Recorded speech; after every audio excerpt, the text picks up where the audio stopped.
Shalom. परमेश्वर का वचन सुनने के लिए यह चैनल आपका स्वागत करता है।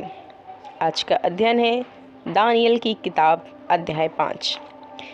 दीवार पर लिखा गया लेख। बेलतसर नामक राजा ने अपने 1000 प्रधानों के लिए बड़ा भोज किया और उन 1000 लोगों के सामने दाख मधु पिया। दाख मधु पीते पीते बेलशस्सर ने आज्ञा दी कि सोने चांदी के जो पात्र उसके पिता नबूकदनेस्सर ने यरूशलेम के मंदिर में से निकाले थे उन्हें लाया जाए कि राजा अपने प्रधानों और रानियों और रखेलियों समेत उनमें पिए। तब जो सोने के पात्र यरूशलेम में परमेश्वर के भवन के मंदिर में से निकाले गए थे वे लाए गए और राजा और प्रधानों और रानियों और रखेलियों समेत उनमें पीने लगा। वे दाखमधु पी पी कर सोने चांदी पीतल लोहे काठ और पत्थर के देवताओं की स्तुति कर ही रहे थे कि उसी घड़ी मनुष्य के हाथ की सी कई उंगलियां निकलकर दीवार के सामने राजमंदिर की दीवार के चूने पर कुछ लिखने लगी और हाथ का जो भाग लिख रहा था वह राजा को दिखाई पड़ा।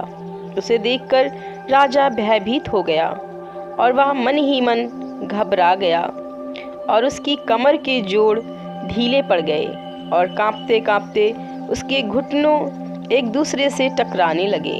तब राजा ने ऊंचे शब्द से पुकारकर तंत्रियों, कसदियों और अन्य भावी बताने वालों को हाजिर करवाने की आज्ञा दी।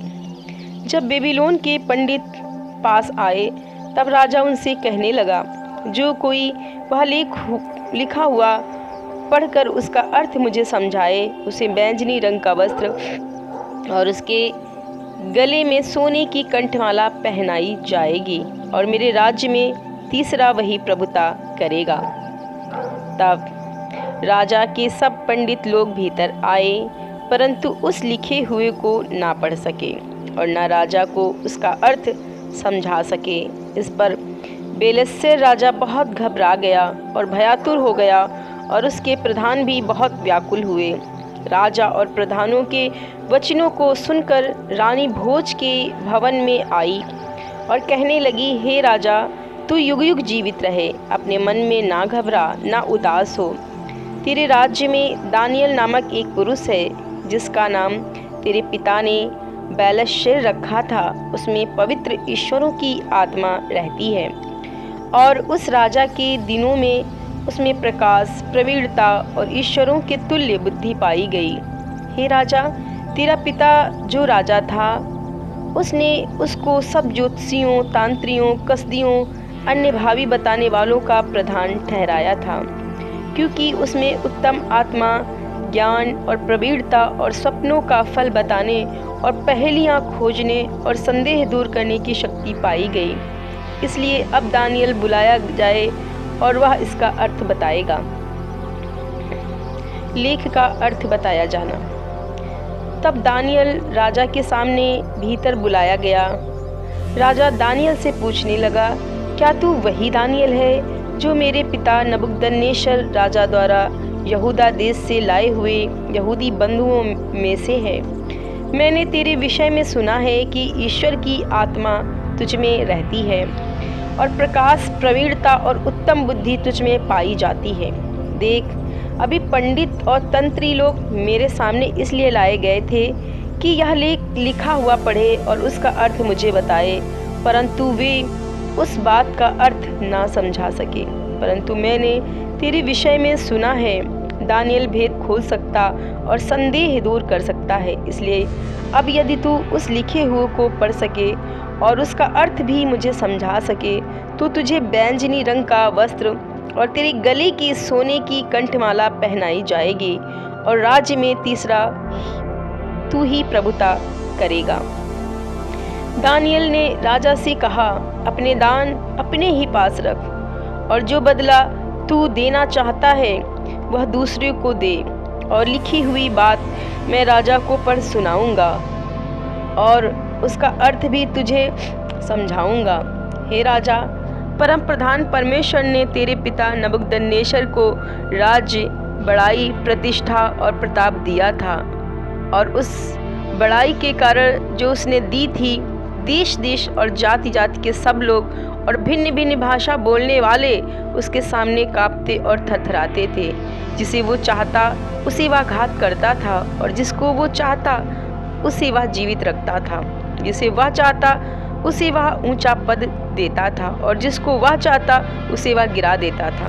परंतु जब उसका मन फूल उठा और उसकी आत्मा कठोर हो गई, यहाँ तक कि वह अभिमान करने लगा, तब वह अपने राज सिंहासन पर से उतारा गया और उसकी प्रतिष्ठा भंग की गई। वह मनुष्यों में से निकाला गया और उसका मन पशुओं का सा और उसका निवास जंगली गधों के बीच हो गया। वह बैलों के समान घास चरता और उसका शरीर आकाश की ओस से भीगा करता था, जब तक कि उसने जान ना लिया कि परम प्रधान परमेश्वर मनुष्यों के राज्य में प्रभुता करता है और जिसे चाहता उसी को उस पर अधिकारी ठहराता है।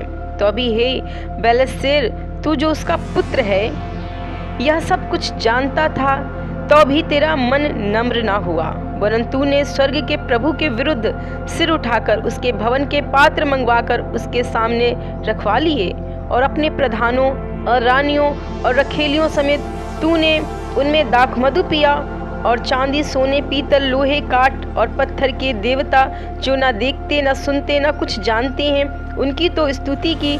परंतु परमेश्वर जिसके हाथ में तेरा प्राण है और जिसके वश में तेरा सब चलना फिरना है, उसका सम्मान तूने नहीं किया।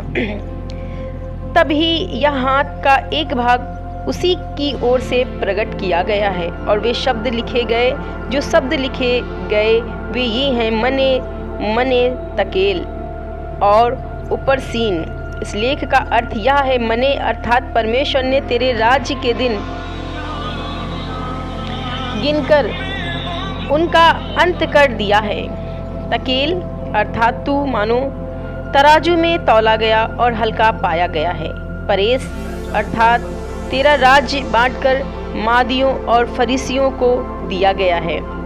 तब बेलशस्सर ने आज्ञा दी और दानियल को बैंजनी रंग का वस्त्र और उसके गले में सोने की कंठमाला पहनाई गई और ढिंढोरियों ने उसके विषय में पुकारा कि राज्य में तीसरा दानियल ही प्रभुता करेगा। उसी रात कसदियों का राजा बेलशस्सर मार डाला गया और दारामादी जो कोई 62 वर्ष का था राजगद्दी पर विराजमान हुआ।